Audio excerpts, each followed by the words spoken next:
ہم قرآن مجید میں پڑھتے ہیں کہ جنگ احد کے بعد جب آپ صلی اللہ علیہ وسلم اور ان کے صحابہ زخمی حالت میں تھے، ان کو خبر ملی کہ دشمن دوبارہ آ رہا ہے۔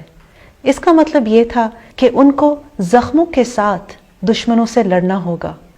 آپ سوچئے ذرا کہ یہ کتنا مشکل وقت تھا کہ صحابہ ایک طرف زخموں کے ساتھ تھے اور دوسری طرف ان کو دوبارہ جنگ لڑنی تھی۔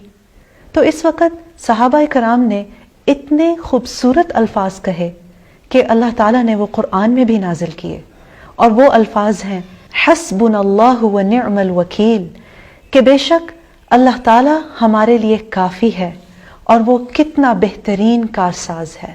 Sufficient for us is Allah. Allah is enough for us. And what an excellent disposer of affairs He is.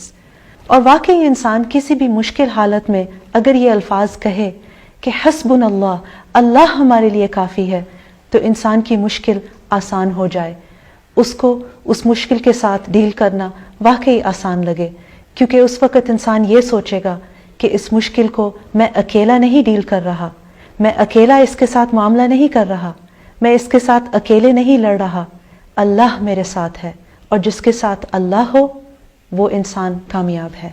تو کوئی بھی مشکل ہو، چاہے کوئی بری خبر ہو یا کوئی بیماری ہو، کوئی بھی حادثہ ہو، ہمیشہ اپنے منہ سے یہی الفاظ کہیے حسبنا اللہ ونعم الوکیل۔